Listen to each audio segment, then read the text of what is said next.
Sorry, and I'm going to pull up a link or a poll to get us started while everyone's joining.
All right.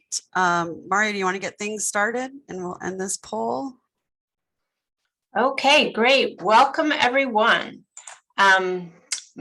Welcome to this session on environmental justice. My name is Maria Zlonik. I am a maternal fetal medicine at the University of California, San Francisco, and a member of the Mom and Baby Action Network's Environmental Justice Working Group. I am thrilled to be here today to introduce this really important session on birth equity and environmental justice, which is really at the crux of everything that the March of Dimes cares about. I'm a huge fangirl of our first speaker, Dr. Tamara James Todd, who is an epidemiologist whose research takes a three-way approach to studying and improving environmental health and women's reproductive health. By, first of all, evaluating the role of environmental chemicals on adverse maternal health outcomes. Secondly, assessing racial and ethnic disparities in environmental chemical exposures and adverse health outcomes. And lastly, by developing pregnancy and postpartum interventions to improve women's chronic health disease risk. Our second speaker is Maria Meyer, the interim executive director of the Women's Fund Miami-Dade. As 1 Billion Rising's global coordinator for Miami, she has worked with advocates across the globe in a grassroots movement uniting ordinary citizens and stakeholders to create awareness and solidarity necessary to end the staggering statistics of gender violence. Focusing locally on the greatest challenges facing the South Florida community, Maria and key partners coordinated powerful grassroots risings, which subsequently transformed into a partnership with the Women's Fund Miami-Dade on the issue of human trafficking. This work gives her an important perspective on the work she will describe today, developing a campaign on heat and pregnancy-related health concerns and leveraging stakeholders to amplify the messaging. She is a bilingual English-Spanish music and artist marketing executive with over 25 years of international experience. Our third speaker is also from the Women's Fund Miami-Dade. Viviana Alvarado Pacheco is the Senior Research Associate and Operations Manager at the Women's Fund. She holds a master's degree in International Affairs, Conflict Resolution, and Civil Society Development from the American University of Paris, and a bachelor's in International Studies from Virginia Tech. Throughout her professional career, she is focused on gender studies, international law, and sustainable development, with experience working for international organizations such as UNESCO and the Caribbean Community Climate Change Center. Having lived in different countries, she has experience working in various international environments. She is a fierce advocate for women's rights and climate change action, promoting a better world for our future generations. And so I'd like to introduce Dr. James Todd to begin our session this afternoon. I'd like to take this time to thank the organizers. I'm really grateful and appreciative. This has been a fantastic event so far. I'm going to go ahead and try to share my screen and get started. Maria, are you able to see that now? You are? Okay, good. Yes, your slideshow. Wonderful. I hope it's not being cut off because it looks like it is on my end, but that's okay. All right, so I'm going to go ahead and get started. And this is a slightly different presentation than what I would normally give to my scientific epidemiology kind of audience. But it's more of a, how can we move from really building evidence, or what I'll call documenting differences, to actually doing something about those differences that we see.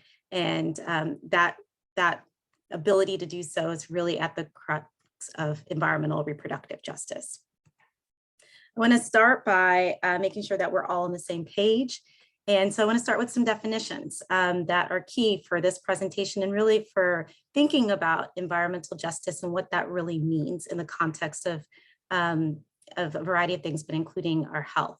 So key definitions are race, for example. And so this is defined by the American Sociological Association as physical differences that groups and cultures consider socially significant. I probably don't need to say this to this audience, but I do want to make it clear that oftentimes in healthcare settings, we can even see things like racialized medicine, as if race is some sort of biological construct. Race is a social construct, and certainly what can happen is social and environmental factors can really get under our skin and impact our biology, but it is not biological. Ethnicity is defined as shared culture, such as language, ancestry, practices, and beliefs, again, by the American Sociological Association. And so this is different than race, and has some implications for different exposure patterns. Health disparities, there's a number of different definitions for all of these, but health disparities, I'm using the Healthy People 2020 definition, with a particular type of health difference that is closely linked with social, economic, and/or environmental disadvantage. And I feel like we don't spend as much time as we could speaking about this latter part in the context of how environment, for example, might be able to contribute to disparities. And it's quite an important and critical factor that is interlinked with both social and economic context and factors. So what exactly is environmental justice? And I've heard various leanings towards what environmental justice is. The United States EPA defines environmental justice, though, as the fair treatment and meaningful involvement of all people, regardless of their race, color, national origin, or income, with respect to the development and implementation and enforcement of environmental laws and policies. And I just want to bring your attention, the reason why I underline a number of these words is that it's not just about race. I think sometimes people get hung up on environmental justice is about people of color. It's not just about that. There are other things such as national origin or income and economic status that can really influence how implementation and enforcement of laws and policies that regulate the environmental factors that we may be exposed to and have real implications on our health. So a subset of that is environmental racism. And so that is not synonymous with environmental justice. So environmental racism is, whether it's conscious or unconscious, design or institutional neglect of actions and decisions that can really disproportionately lead to adverse exposures in populations of color. And so that's a definition that comes from Columbia University, and a number of folks who are doing some amazing work there around this particular issue. And then really layering that with the work here that we're doing with March of Dimes around reproductive justice.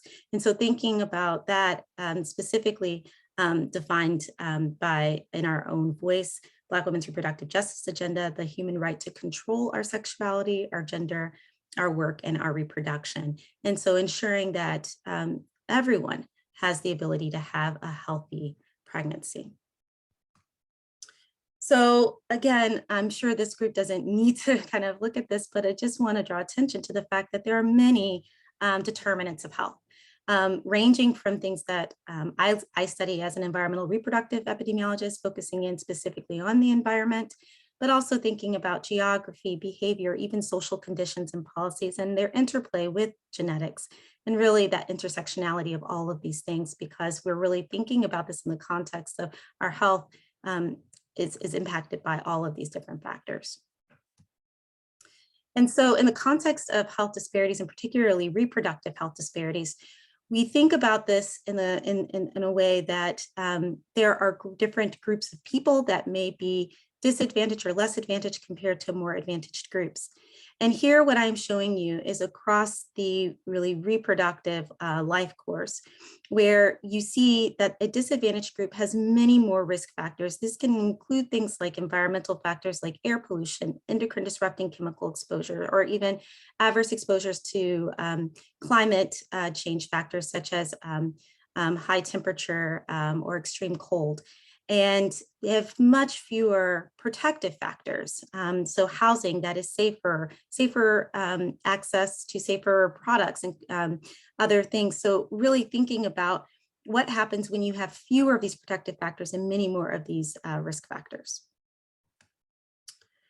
And so at its crux, built into the term environmental justice is really an issue where we're trying to resolve that issue. We don't want to continue to see that kind of sustaining or increasing gap, but rather we need to identify what the drivers are, what are the problems. And then we need to design informed solution-oriented research. So what do I mean by informed? So oftentimes, and what I have been seeing a little bit more of increasingly, is environmental justice is a hot topic, health disparities are a hot topic, and so everyone wants to kind of get in on the game without really seeking out the communities that are impacted by these things, recognizing that they are the experienced experts in this work, and that at the end of the day, having them seated as equal partners at the table to help to inform the type of research that one is doing is critical, so that we can identify solution-oriented research. And then finally, really moving into the implementation stage and recognizing that we will likely need to make modifications. And that will improve the adaptability and sustainability of the interventions that we might have in order to have a more sustained and decreasing disparity. So what does that mean? That means that we really need to move from a state where we're always in idea generation and simple documentation of difference by simply asking questions of what might the environmental exposures be, when might they be occurring, who might they be most affecting, where might they be commonly, and as far as place-based factors, how might they mechanistically be affecting our biology? We really have to move from this space of just, asking questions without really thinking about how we can ask questions that are solution-oriented.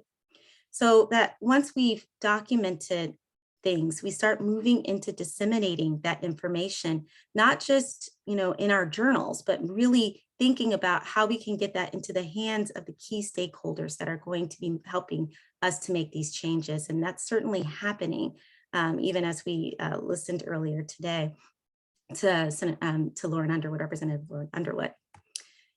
And I think what we really need to critically think about is how we can move forward into finding solutions. And that really does require asking other key questions, such as why might we see these environmental disparity kind of differences, and why might we see the differences in these health outcomes?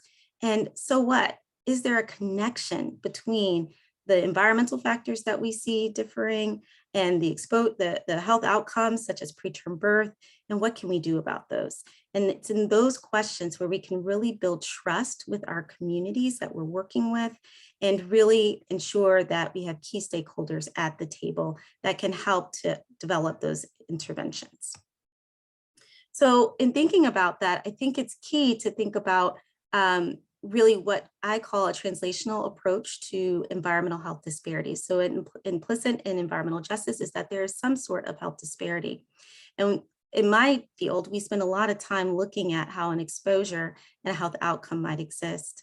These are just examples down here in these larger boxes. This is by no means exhaustive, but what it does is it really lays out a plan for how we might be able to do a better job, because most of the time in our studies, while we may spend a lot of time in epidemiology looking at an environmental exposure and a health outcome, or looking at the behavioral factor or even social factors and really documenting the difference between these factors within environmental exposure, what we really need to start doing is looking further upstream and linking it together, thinking about how the policies that we're putting in place, those that have been in existence, can really influence and affect differences, not only with respect to things like health services that we've spent a lot of time talking about in the context of health disparities, but really how that can influence environmental exposures and then subsequent impact on health outcomes that are associated with them.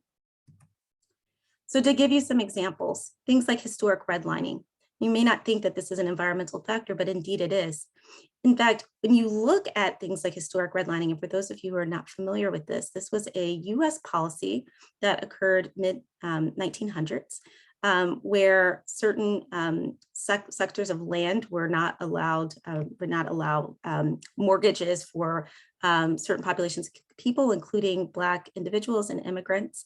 And so they were kind of relegated to having to live in sections that were actually redlined. So these kind of red communities compared to green communities that were seen, green and blue were seen as more desirable neighborhoods and communities. And so whites were allowed to purchase mortgages in these areas. What you can actually see even today is that many of these communities, even though this was policies in the 1940s, for example, you can actually still see that these communities have persisted today with lower income and people of color being more likely to live in these communities that were initially redlined. And so that has had real implications. For example, there's still retailer redlining and even food deserts in those communities. There's greater noise pollution and air pollution in these communities of color. And so real implications for adverse health effects when you're thinking about each of these individually, but even the confluence thereof. When you're thinking about moving from kind of the outside of the home, inside the home, for example, there are issues around climate and energy injustice. So housing and availability of air conditioning units and heating. Water issues where safer water being unavailable with some folks, whether you're living in a rural community and your well water is contaminated with arsenic or even some of these chemicals that have become increasingly publicly aware, per polyfluoroalkyl substances, for examples. And so really thinking about even, for example, the Flint water crisis. And even occupational differences, that there's certain, what occupation folks may be in is really not, equally distributed. And so certain populations being in occupation that may lead or contribute to higher exposures. And then just the way our society is structured with respect to gender inequities and unequal exposures even within our homes. I spent a lot of time thinking about beauty justice as an environmental health and health disparity issue. I'm showing you images of a couple of stories. This is actually from a local community near where I live, where a school had banned these two young girls from wearing a protective hairstyle of hair braids. And so that is really, not acceptable. It's a protective hairstyle that ensures that they don't have to necessarily add additional chemicals onto their hair from hair oils or lotions that they may have to use. And so bills and laws like the Crown Act that is now being passed that can ensure that schools or workplaces cannot discriminate against individuals and thus downstream lead to inequitable exposures. Skin lightening that many women of color actually do. Again, I mentioned occupations such as nail salon workers, cosmetics, and even perfumes. And so all of these things really contribute to additional chemical exposures that we now know are reproductive toxicants and can have harmful effects, not just on pregnancy health, but even the ability to become pregnant in the first place. I also just mentioned these two, this baby powder lawsuit with Johnson & Johnson and talc, which contains asbestos and the increased risk of ovarian cancer, and then also feminine douching, which has been which contains a number of different things, including scents, and has been associated with fibroids, for example, much more common in Black women. So I just want to end with an example from my own work to show an environmental justice issue. This is around hair product use and endocrine disrupting chemicals that are often put in these hair products. And I'll be focusing on preterm birth. So in documenting, because it is, I'm not saying we shouldn't document difference, we need to, but we can't stop there. So in documenting the disparity, I want to note that there are types of chemicals known as endocrine disrupting chemicals. I'm talking about one specific type of chemical known, or class of chemicals known as phthalates. And these can be found in personal care products, diet and food packaging, medical tubing, and medication. Over 90% of the US population is exposed to these chemicals because they are ubiquitous. And worth noting is, as I mentioned, there are differences based on gender, where what we see is women have much higher concentrations of many of these different chemicals. This is kind of the alphabet soup of these chemicals. And this data comes from a national representative population of the United States. The CDC conducts these national health and nutrition examination surveys. And so this is data that we published some years ago. There are also differences by race, ethnicity. And again, this is in that same data set. What's important to note is that these chemicals here on the far left-hand side are commonly used as fragrance holders, basically. They're plasticizers, and they can be used to hold fragrance in products. So if you open up a hair product, for example, like a hair oil, these are pretty heavily scented products. And so the fact that we see higher exposure, higher concentrations in both women and specifically in African-American and even Mexican-American women is of concern.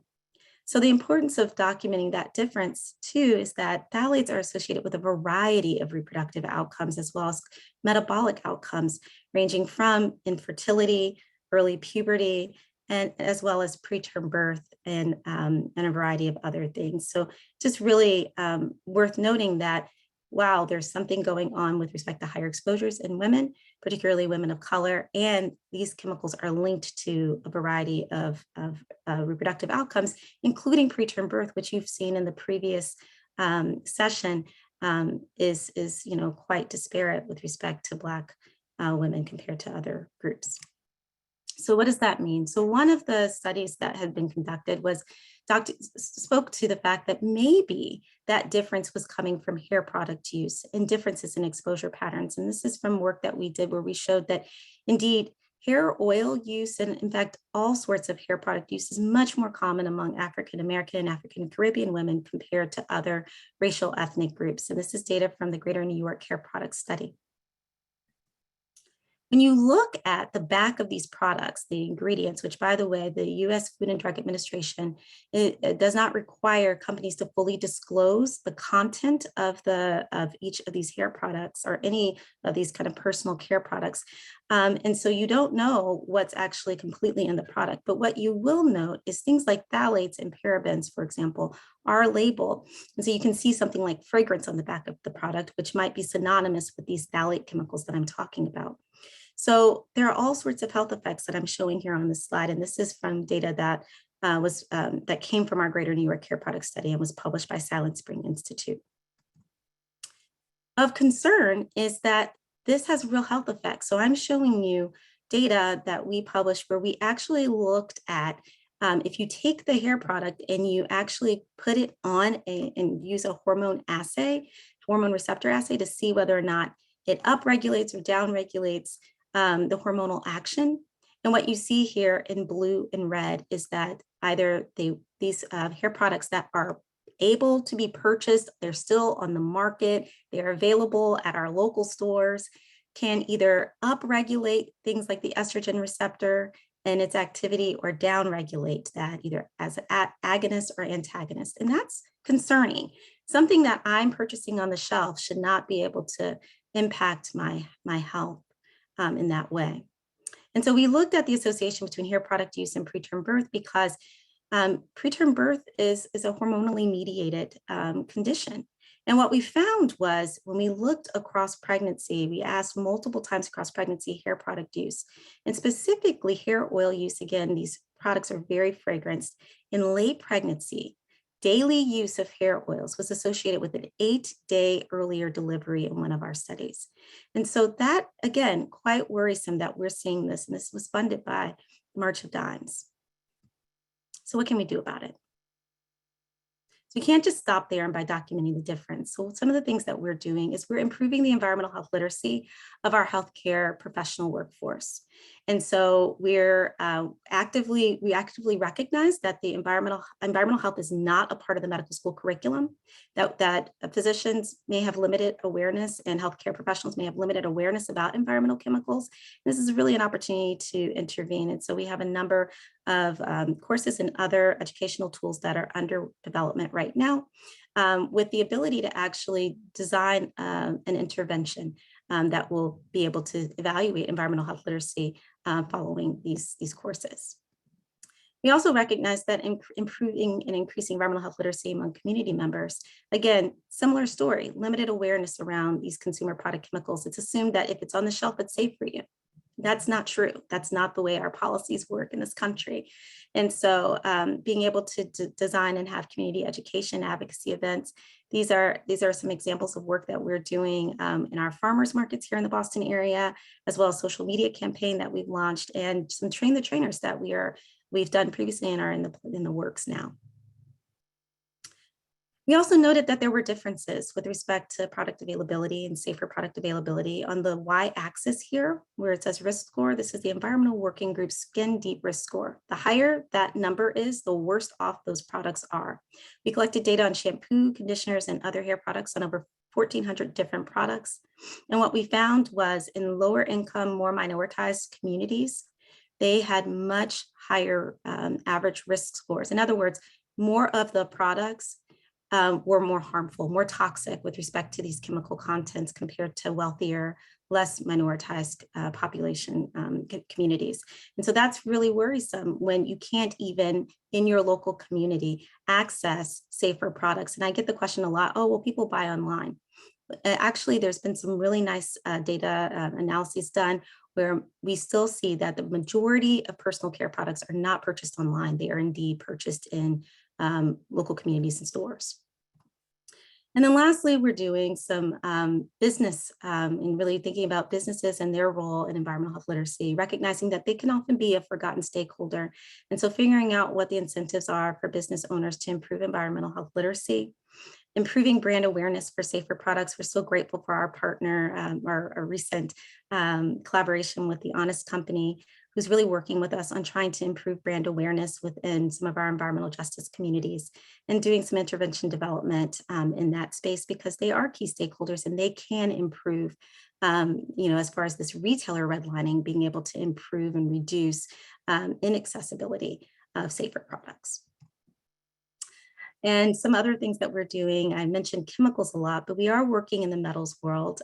This is work that we're doing, really identifying community concerns and doing community education events. A couple of weeks ago, we were at the zoo. We saw there were about 4,000 people that attended this event. It was phenomenal. And we even had some citizen science components that we'll be doing here. We're measuring metals in soil samples that we're collecting around the Boston area, and really trying to improve environmental health literacy and evaluating that as far as improving adoption and sustainability. There's ongoing work in Kim Harley's group looking at this, really designing do-it-yourself products, FVRX or fruit and vegetable as prescription programs that are being done in indigenous populations out in Navajo Nation to improve fresh fruits and vegetables in what is one of the worst food deserts in our nation. And some ongoing work around educational resources in Northern Manhattan that's being done by We Act. A lot of work, a lot of amazing work going, but I just wanted to highlight some of those. Because at the end of the day, we want to go from a model that looks like this to a model that really looks like this, and thus the need for action and solution-informed and oriented research. I'd like to acknowledge my research team and group, and I would like to make a special thank you to March of Dimes and to The Honest Company. And I can take, I can feel free to email me with any questions. Thank you.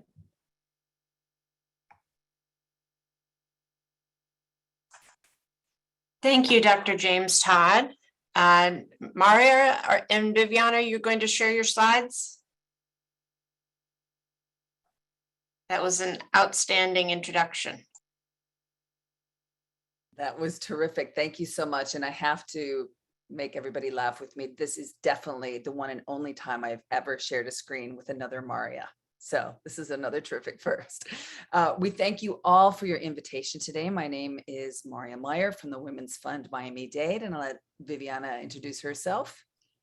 Hi, everybody. Thank you for having us. My name is Viviana Alvarado Pacheco. I'm the Senior Research Associate and Operations Manager at the Women's Fund. We're here representing the Women's Fund Miami-Dade, which has a 30-year legacy of making a big difference in the lives of women and girls in Miami-Dade County. And we're here to tell a story about action. As Dr. James Todd led, we're about action. So a little bit of how we came to work in this very specific environmental justice activity. We meet for a monthly impact collaborative. We take the 4 basic pillars that we think are basic for the women and girls of Miami-Dade County to need to be able to thrive. And those include economic mobility, leadership, freedom from violence, and health and well-being. We were speaking to several different grassroots orgs, and we were asking them about economic mobility issues, but several of them kept on coming back to heat and how it's affecting their clientele. Where there's smoke, there is fire. And we decided to take on climate change and heat as a health and well-being pillar. Sky Wheeler is here in the crowd today. So special shout out to you, Sky. We put together always experts to talk about what they are seeing in the real world. We had a keynote by Professor Amy Clement from the University of Miami and NOAA. And then we brought together amazing experts like Sky, who, although she's not native of Miami, was doing research on the effects of extreme heat on pregnant people here in our fair county.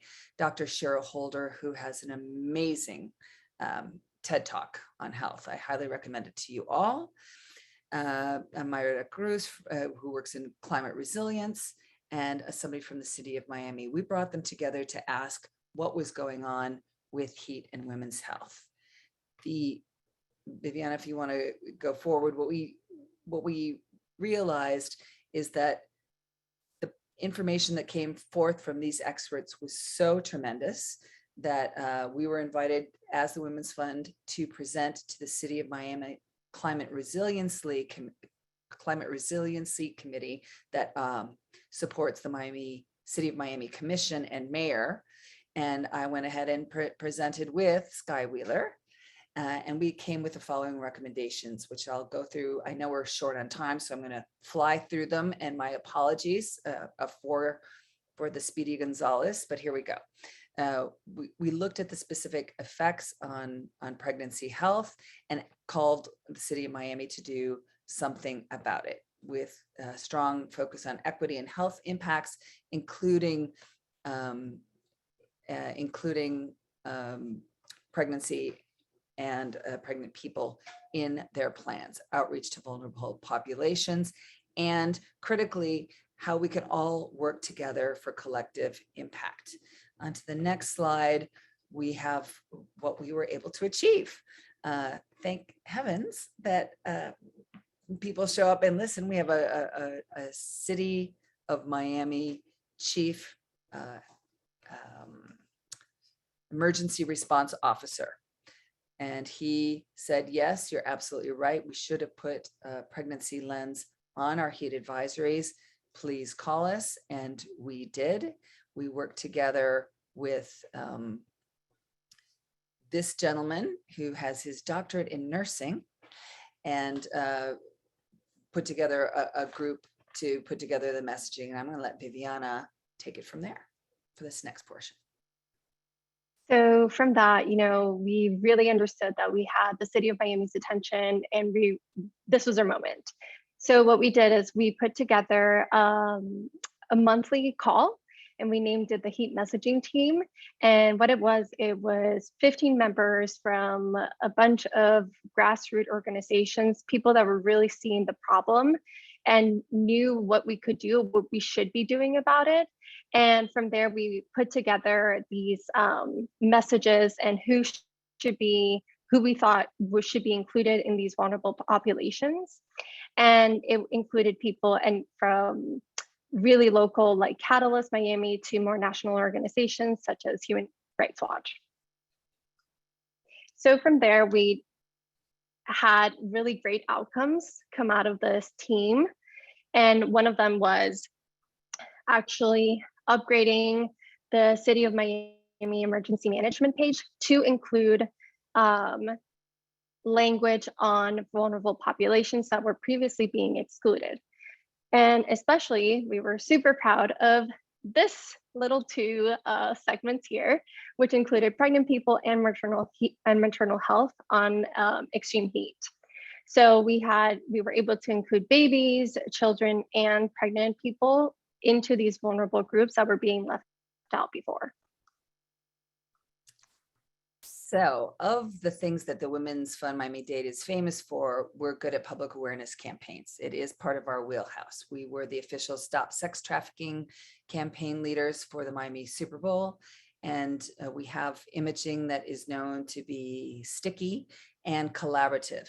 So we were able to work with the city of Miami, who's excited about adding pregnant people to their emergency response. And they suggested that we get together and we do some focused public awareness campaigning based around National Heat Awareness Day, which is May 28th. This first public awareness campaign, which was billboards and bus stops, was sponsored by Baptist Health, which is a wonderful health chain here. You can see me here with my silly, always overly expressive face between both of our mayors. The first female mayor of Miami-Dade County, the wonderful Daniela Levine Cava, and Francis Suarez, the mayor of City of Miami, who was so inspired that he dedicated a $10,000 support to our next campaign. So you can see the City of Miami logo there, along with Citrus Family Care Network, another health organization here in South Florida, who supported this public awareness campaign through August. And if you've ever been to Miami in August, you know that people were paying attention.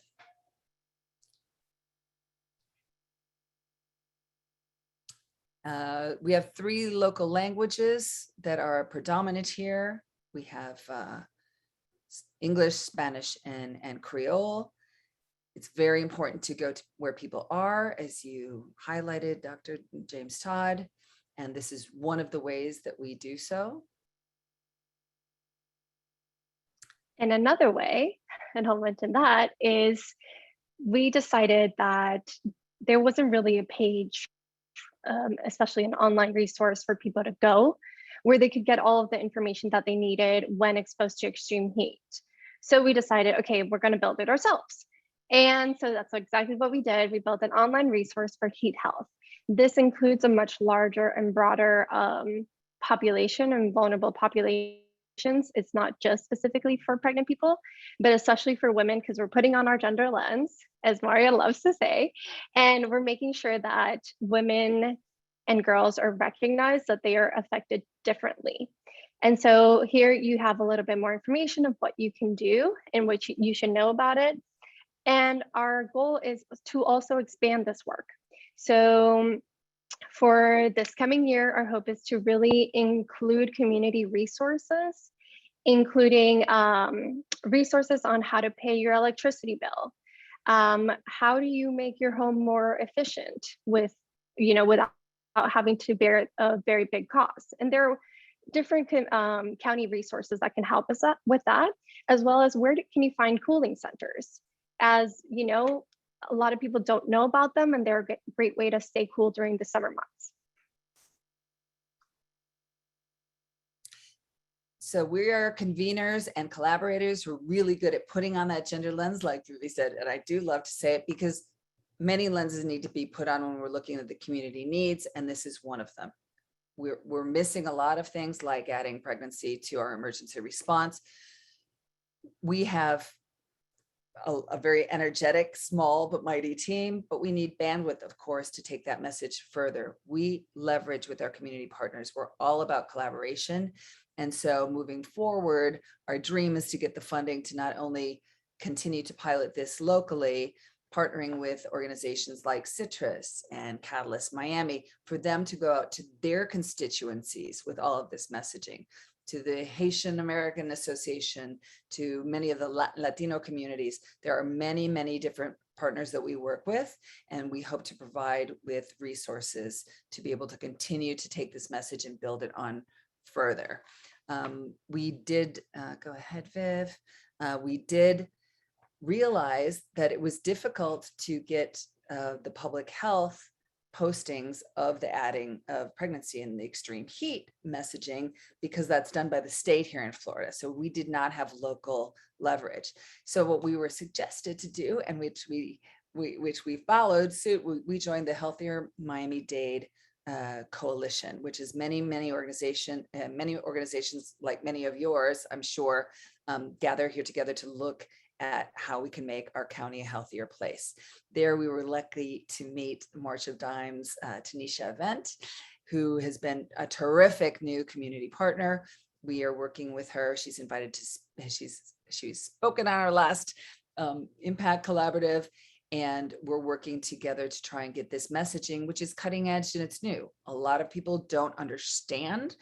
It's always been hot in Miami. Why is this different? It's going to take a while to get it to click, right? How do we get this to be common knowledge? None of us do it alone. We always do it together. So from collective impact collaborative of ours to collective impact from the March of Dimes and all these partners, we really do hope that we can expand this. And yes, I see, Casey, that you wrote there, this should not live in Miami-Dade. Yes, we're a pretty hot city, but this belongs everywhere. So we're thrilled to see so many people here who I'm sure can leverage in other places. I'm not sure if anybody from the Kellogg Foundation is here, but we've also been trying to tell major foundations about this work, hoping that people will grab onto it and run with it, because we are conveners. We don't pretend to be experts. We want to continue to iterate together, stronger together with you each and all. So thank you so much. Thank you, Maria and Viviana, and thanks as well to Dr. James Todd. So we will open it up now for some questions. So feel free to ask a question in the chat, or raise your hand using the icon under the reactions button at the bottom of your screen. If you're on Whova, we'll also try and keep an eye on the questions there. And then I just wanted to let folks know that, you know, I think some of the work that you've heard about, some of the research that you've heard about this afternoon brings home this idea that climate change is a concern for women's health and for reproduction, pregnancy, and children. And so we really need our government to take action on climate change. And as you heard about the Momnibus earlier today, you can use either this QR code here that you see on the screen, or there's a link in the chat to give you information about how we can move this forward through the legislature. So Protecting Moms and Babies Against Climate Change Act will address these climate change related risks, making robust investments in reducing levels of and exposure to extreme heat, pollution, and other environmental threats to pregnant and postpartum people and their infants. And as you heard a lot earlier, there's a lot of momentum going on right now. And so really that now is the time to let your representatives know how you feel and how important this is to women's health.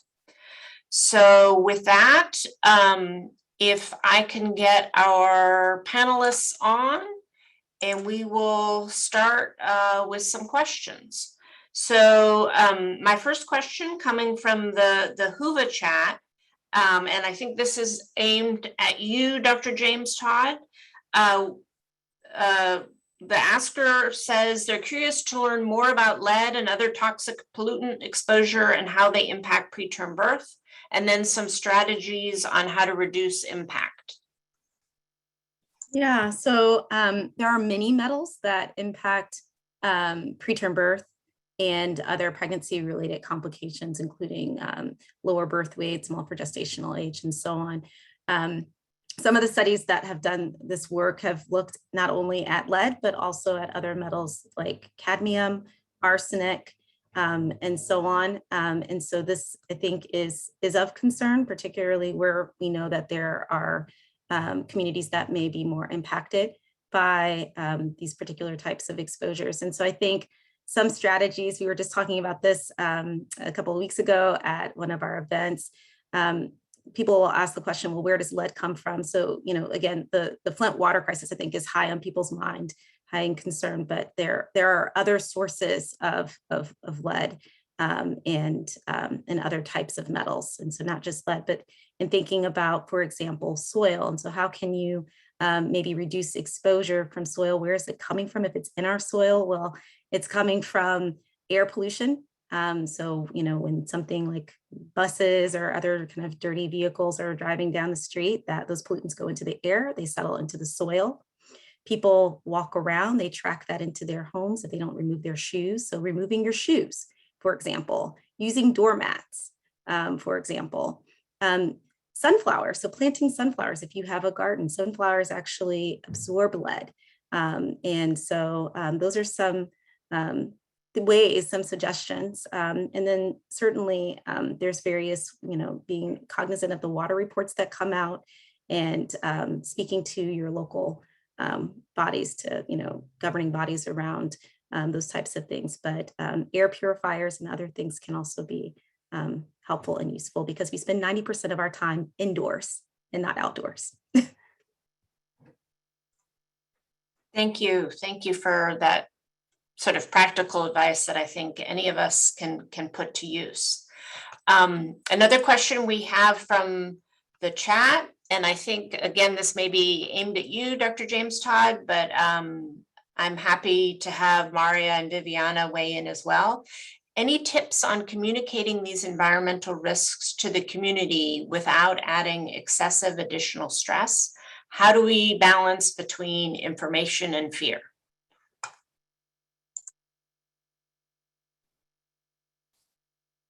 Dr. James Todd, go ahead and we can fill in any. Okay, because I was going to say, I think you all are doing a terrific job, right? Like if I don't, I used to live in Florida, so I know about the heat.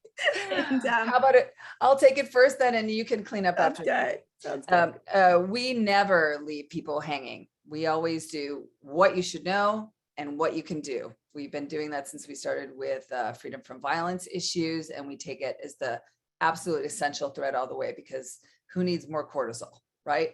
It's always what can we do and how do we make ourselves stronger? And that's why it really took a long time to get this messaging together. How did we work? We worked with public health experts. There's an amazing Dr. Cheryl Holder, who I mentioned before, who's the terrific TED Med, is an amazing leader. And, you know, we're like, tell us, what is the real messaging? What can we do? We gave messaging that is accessible to all. I always say, don't be scared, be prepared. This stuff is going to cross your path. It's really important to mention, and especially what you've been talking about, Dr. James Todd, here in South Florida, it's critical. There are 10 degrees difference in temperature from my neighborhood, where I have lots of trees. Coconut Grove, if you've been in, is famous for their trees. There are places 10 minutes away that are 10 degrees hotter, right? Where there's asphalt, where there are more rental properties. It's extremely expensive to find housing, and rental housing's crazy here. So a lot of those landlords they don't have demand. So there's not a lot of insulation. So there aren't hurricane windows. So yes, we give you an air conditioner. Well, you're paying a lot for their air conditioner. It's probably not a very efficient one. And as you know, Dr. Holder and others taught us, many people have to make that decision. What am I going to do? You know, feed my kid, you know, get diapers, or I'm going to run the air conditioning to the temperature that is really the healthiest for me. So we don't want people to get scared. We want them to be prepared and be able to do something about it. I think that's spot on. I think it's really figuring out ways to empower people and recognizing that there are different stakeholders at play. And I'll just give an example from one of my colleagues that really speaks to Maria's point here. So Dr. Gary Adamkowitz, who's also a faculty member in the Department of Environmental Health at Harvard Chan, has been doing some research in the space of kind of really thinking about, well, you're exactly right. If you give someone an air conditioning unit and they're already in, say, public housing that is not well insulated, they're not going to necessarily choose to utilize that. So what happens if you can actually advocate for greener public housing, for example? And so they did a study where they looked at conventional housing that was kind of, traditional, what we are used to seeing. And what was starting to happen, they worked with public housing here in Boston to try to create it, since it was being renovated, to be greener. And what they found was it improved health outcomes. And it also, as you could obviously think of, because there's better insulation and so on, it has better economic benefit. And so it is not only helpful to those living there from a health perspective and economic perspective, but it was also helpful to the people who were building it, us, taxpayers. And so that is, I think, key when we're thinking about, the next steps. It's about making sure that you don't just tell someone this is bad without the message of what can they do about it, but also recognizing that there's other stakeholders at play, that you need to be educated and be in the game on this, and also that there's other pieces that we need to be thinking about, whether that there's economic pieces, policies, and so on that need to be at play, all the way back to that kind of translational approach that I was talking about before, so that we can empower people to be their own advocates as well, and really be advocates for other people. Thank you. That was so great. And I know we have more questions that have come through. We'll try and get those answers to you in the app afterwards.